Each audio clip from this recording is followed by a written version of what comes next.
Hi అండి. అందరూ ఎలా ఉన్నారు? బాగున్నారా? సో, ఈరోజు నేను మళ్ళీ ఒక కొత్త వీడియోతో వచ్చేసా.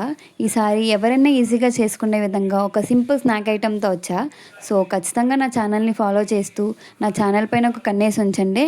సో, ఈరోజు మనం క్రిస్పీ కార్న్ చేసుకుందాం. ఎవరైనా సింపుల్‌గా చేసుకునే విధంగా చెప్తాను. సో, ఇంకా లేట్ చేయకుండా వీడియో స్టార్ట్ చేద్దామా? ముందుగా మనం ఉడకపెట్టిన కార్న్‌ని తీసుకుందాం. కార్న్‌ని వీడియోలో చూపించినట్టు మొత్తం అన్నీ ఒలుచుకొని పెట్టుకుందాం.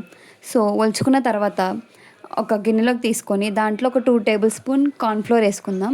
అలాగే ఒక టేబుల్ స్పూన్ అల్లం వెల్లుల్లి పేస్ట్, అలాగే ఒక అర టేబుల్ స్పూన్ గరం మసాలా వేసుకుందాం.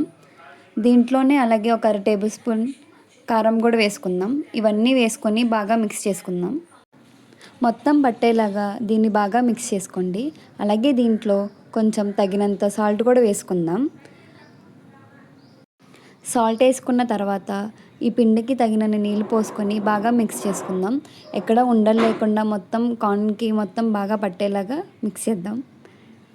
ఈ మిక్స్ చేసిందంతా ఒక పావుగంట పక్కన పెట్టుకుందాం మ్యారినేట్ అయ్యేవరకు. దీనిలోపుకి మనం స్టవ్ ఆన్ చేసి ఆయిల్ పెట్టుకుందాం. ఆయిల్ హీట్ ఎక్కిన తర్వాత మనం ముందుగా మ్యారినేట్ చేసి పెట్టుకున్న కార్న్ని ఆయిల్‌లో వేసుకొని బాగా డీప్ ఫ్రై చేద్దాం. ఎక్కువ హై ఫ్లేమ్‌లో కాకుండా మీడియం ఫ్లేమ్‌లో పెట్టుకొని బాగా ఫ్రై చేసుకుందాం. ఈ ఫ్రై అయినవి ఇట్లాగా గోల్డెన్ కలర్లో వచ్చిన తర్వాత తీసుకొని పక్కన పెట్టుకొని దీనిపైన నిమ్మకాయ పిండుకొని తింటే ఉంటుంది, సూపర్ ఉంటుంది. సో ఇంతే, చాలా ఈజీగా చెప్పానుగా. సో ఖచ్చితంగా అందరూ చేసుకోండి.